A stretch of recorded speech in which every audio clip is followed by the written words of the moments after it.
स्वैलियो में evil science Corp के वैज्ञानिक रियलिटी ऑल्टरिंग डिवाइस रैड नामक एक उपकरण का सफलतापूर्वक निर्माण करते हैं।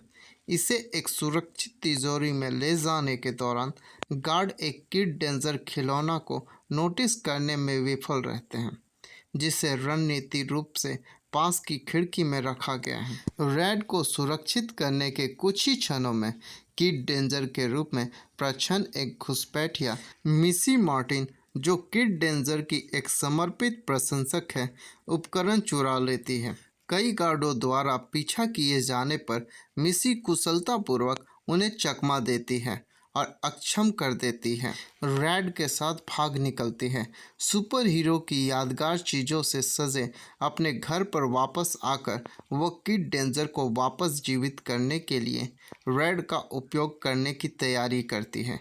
उसके अनजाने में हेनरी हार्ट, असली किड डेंजर ने अपनी मौत का नाटक किया था और जैस्पर डनलप के साथ अपराध से लड़ने के लिए डेस्टोपिया चला गया था। इस बीच डेस्टोपिया में जैस्पर डिटेक्टिव जोन्स को आश्वासन देता है कि हेनरी जल्द ही आएगा, उसके साथ फ्लर्ट करने की कोशिश करेगा, इससे पहले कि पाइपर हार्ट और सोच स्वाज बीच में आ जाए, जो चार्लोट पेस के हार्वर्ड जाने के बाद हेनरी का साथ देने के लिए आते हैं। जैस्पर अपनी रोमांटिक संभावनाओं की मदद करने के उनके प्रयासों से शर्मिंदा है। उन्हें सुपर विलेन ब्लैकआउट द्वारा आसन हमले की चेतावनी देता है। ब्लैकआउट डिस्टोपिया के परमाणु कोर को नष्ट करने के लिए एक ट्रस्ट से प्लूटोनियम चुराना चाहता है। जब शहर अंधेरे में डूब जाता है तो हेनरी हस्तक्षेप करने के लिए एक सार्वजनिक कार्यक्रम छोड़ देता है। सोज ट्रक को पता लगाने के लिए निगरानी में सेंध लगाता है, जबकि जैस्पर अपने टेक्नो बैंड का उपयोग करके एक गली में ब्लैकआउट से लड़ता है।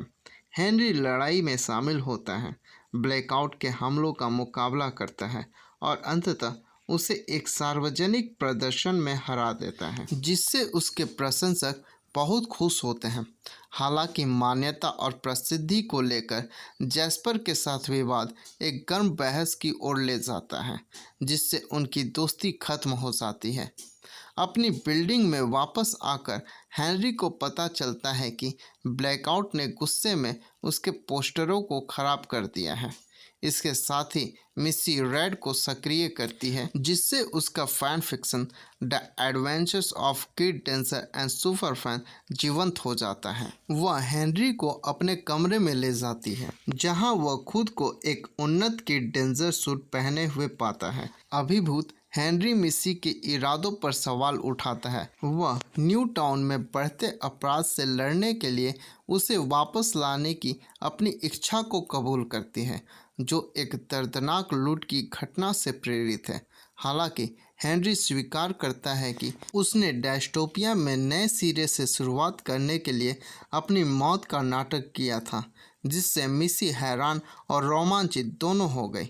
मिसी द्वारा निगरानी दल के रूप में टीम बनाने की दलीलों के बावजूद हेनरी ने मना कर दिया और डेस्टोपिया लौटने पर जोर दिया। जब वे बहस करते हैं तो मिसी की कहानियों का एक काल्पनिक खलनायक कोच क्रेग प्रकट होता है और एक महिला पर हमला करता है।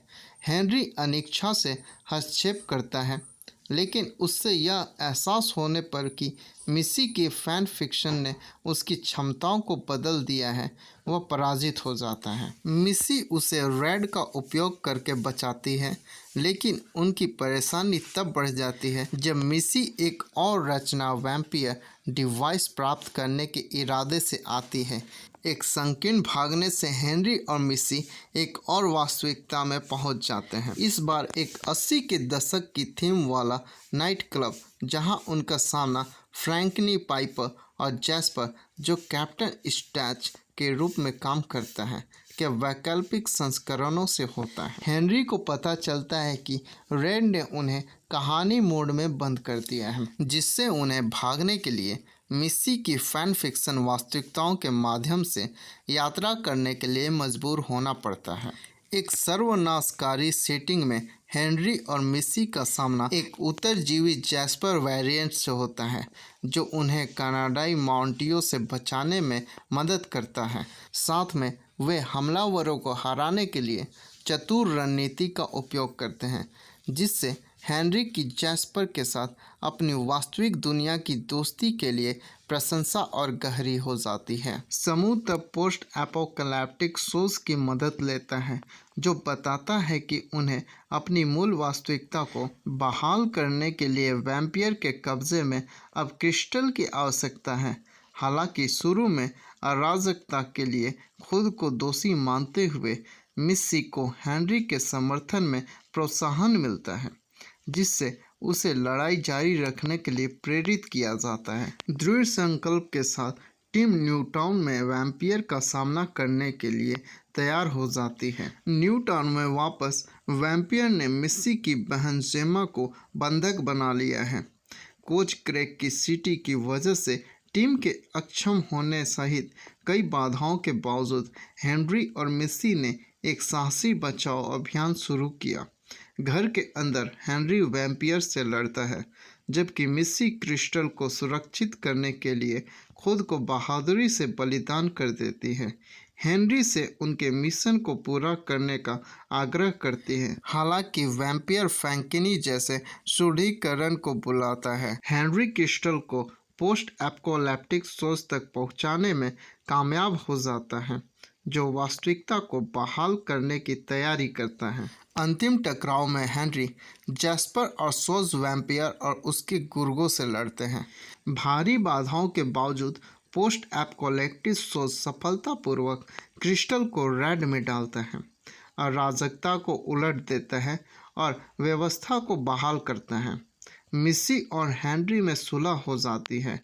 हेनरी उसकी बहादुरी और विकास को स्वीकार करता है। जैसे जैसे वास्तविकताएं वापस अपनी जगह पर आती है, हेनरी अपने दोस्तों के लिए नए सिरे से प्रशंसा के साथ डायस्टोपिया लौटता है, जबकि मिस्सी किड डेंजर के साथ अपनी संक्षिप्त साझेदारी से प्रेरित होकर न्यू टाउन में बदलाव लाना जारी रखने की कसम खाती है। जैस्पर के साथ सुलह करते हुए हेनरी को पता चलता है कि ब्लैकआउट फिर से हमला कर रहा है।